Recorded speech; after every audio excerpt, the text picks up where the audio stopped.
Baik, pada kesempatan kali ini saya akan menjelaskan tugas UAS Manajemen Operasi. Sebelum itu saya akan memperkenalkan diri. Perkenalkan, nama saya Sudiryo, kelas Manajemen 5, NIM 2110 417505. Jelaskan mengapa konsep penyesuaian massal Mass Countermedicine dapat digunakan sebagai salah satu strategi dalam rantai pasokan. Dulu, era manufaktur kerajinan produk sangat terbatas sekali. Setiap barang diproduksi sedikit variasi dengan harga tinggi. Bahan setiap produk membutuhkan waktu yang cukup lama. Lalu dengan munculnya revolusi industri, munculnya mesin-mesin produksi manufaktur, pindah dari era kerajinan ke era produksi massal. Produksi massal membutuhkan produk yang macamnya terbatas, OVD, serta waktu produk yang lebih cepat yang disesuaikan serta individu dengan menggunakan sumber daya produksi yang sama seperti mass production. Mass production membutuhkan produk lebih variatif dengan harga murah. Mass production dengan menyesuaikan produk dengan cepat, baik nasabah individu maupun untuk pasar produk. Produksi efisional dari produksi massal dan waktu produksi lebih cepat menggunakan prinsip yang sama, merupakan to-order produk yang disesuaikan namun dapat diproduksi secara massal pula. Yang kedua, terdapat 3 keunggulan kompetitif Mass Intelligence dalam aktivitas rantai pasokan. Mereka jelaskan kompetitif tersebut. Yang pertama, perusahaan memerlukan koordinasi yang lebih baik. Mereka harus memiliki pemasukan dan distribusi yang dapat diandalkan untuk mendukung sinergia dengan produksi label. Misalnya, mereka harus memastikan pemasukan dapat memenuhi kebutuhan bahan baku ketika permintaan tiba-tiba melonjak.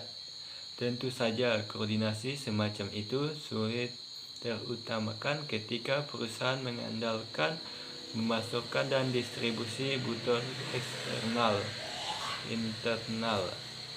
Salah satu solusi dalam melakukan internal vertikal dinamai pasokan input dan distributor beroperasi di bawah kendali perusahaan. Selain itu, perusahaan juga membutuhkan perubahan mendasar dan terkoordinasi di si bisnis mereka agar sukses.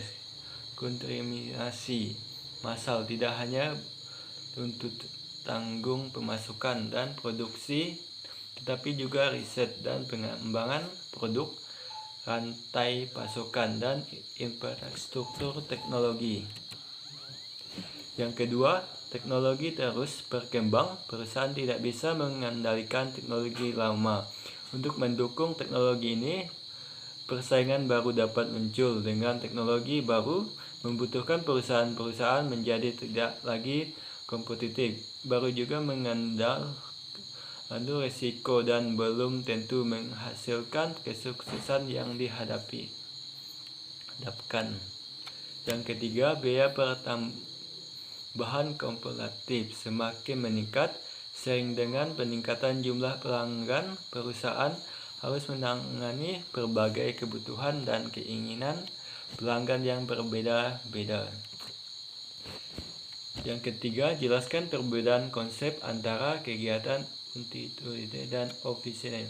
Mengapa perusahaan memutuskan untuk menerapkan kegiatan tersebut? Aktifnya sudah mengacu pada transport kegiatan bisnis non-inti ke organisasi lain yang mendapat perselisihan dalam pekerjaan ini. Sedangkan outsourcing mengacu pada permindahan bisnis perusahaan ke negara lain, di mana biaya menjalankan bisnis seperti itu rendah daripada negara lain. Yang keempat, dalam konsep rantai pasokan yang berkelanjutan, terdapat strategi logistik terbalik.